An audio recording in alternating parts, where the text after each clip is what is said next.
आ रहे हैं, उसको लेकर किस तरीके से तैयारियां बीजेपी की चल रही हैं? देखिए, बीजेपी की पूर्ण तैयारियां हैं और 2024 के अंदर भारतीय जनता पार्टी 10 की 10 लोकसभा की सीटें नरेंद्र मोदी जी के नेतृत्व में, मनोहर लाल जी के नेतृत्व में जीतेगी, क्योंकि नरेंद्र मोदी और मनोहर लाल जी की सरकार ने, डबल इंजन की सरकार ने जो कार्य किए हैं, जो गरीब व्यक्ति तक योजनाओं का लाभ पहुंचाया है, गरीब के चेहरे पे जो मुस्कान लाने का काम इन दोनों सरकारों ने किया है, वो काबिल तारीफ है। और जो काम किए हैं उनके दम के ऊपर भारतीय जनता पार्टी पुनः 10 की 10 लोकसभा की सीटें और हरियाणा में डबल इंजन की सरकार बनाई। अशोक तंवर बीजेपी में शामिल हो सकते हैं, ऐसी चर्चा है। देखिए, पार्टी के दरवाजे खुले होते हैं, सबका स्वागत है। कोई मुलाकात हुई है? नहीं हुई तो मेरी अभी कोई मुलाकात नहीं हुई है सीएम साहब की। देखिए, इसके बारे में मैं कुछ नहीं अभी बता सकता, मुझे मालूम नहीं है। भूपेंद्र सिंह हुड्डा कहते हैं ना मैं टायर्ड हुआ हूँ ना मैं रिटायर्ड हुआ हूँ, एक मौका और दे दीजिए। देखिए, भूपेंद्र हुड्डा, कांग्रेस को जनता ने एक मौका नहीं दिया, बार बार कई मौके दिए हैं और कांग्रेस 55 साल तक देश के ऊपर काबिज रही है।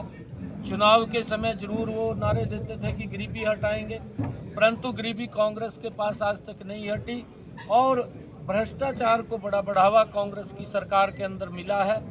नरेंद्र मोदी जी ने आकर के गरीब की चिंता की है, गरीब तक वो योजना का लाभ पहुंचाया। पहली ऐसी सरकार है कि जो गरीब के घर तक पहुंच रही है, गरीब तक लाभ पहुंचा रही है, परंतु कांग्रेस ने लगातार गरीब का वोट लेकर के उसका शोषण करने का काम किया है। नरेंद्र मोदी और मनोहर लाल जी की सरकार ने उसको मजबूत करने का काम कुमारी किया। सैलजा अलग यात्रा निकाल रही हैं, किस तरीके से वहाँ की देखिए, गुटबाजी? कांग्रेस में दो धाराएं हैं, एक धारा दूसरी दिशा के अंदर चल रही है, एक धारा दूसरी दिशा के अंदर चल रही है। आपस के अंदर ये मंच पर नहीं बैठ सकते, इनके अंदर आरोप प्रत्यारोप शुरू हो जाते हैं, दोनों के प्रति एक दूसरे के ऊपर कीचड़ उछालना ये शुरू कर देते हैं। ये जब आपस में इकट्ठा नहीं हो सकते, इनके पास संगठन नाम का कोई तंत्र नहीं है और जब इस प्रकार का तंत्र नहीं है तो प्रदेश को क्या दिशा देंगे, देश को क्या? राम मंदिर पर नहीं जा रहे हैं सोनिया गांधी, मल्लिकार्जुन खड़गे, वो कह रहे हैं कि आप लोग राजनीति कर रहे हैं। देखिए, राजनीति इन्होंने शुरू से की है। कांग्रेस ने जब राम मंदिर को लेकर के ये बात कही थी, का ना राम है ना राम सेतु है ना रामायण है, इस प्रकार की बात उन्होंने एफिडेविट देकर के कही थी और फिर उन्होंने राजनीति कांग्रेस कर रही है। फिर उन्होंने कहा अब ये जो निमंत्रण पत्र गया है, क्योंकि भगवान राम 140 करोड़ लोगों की देश की आस्था का वो केंद्र बिंदु है और जहां लोगों की आस्था होती है, जो उनकी समझ है, क्योंकि कहावत भी है कि जो राम का नहीं है वो किसी काम का नहीं है। तो अगर इस प्रकार का उनकी भावना है तो वो भावना किसी काम की नहीं है। भाजपा सांसद नहीं चाहते कि लोकसभा चुनाव एक साथ हो?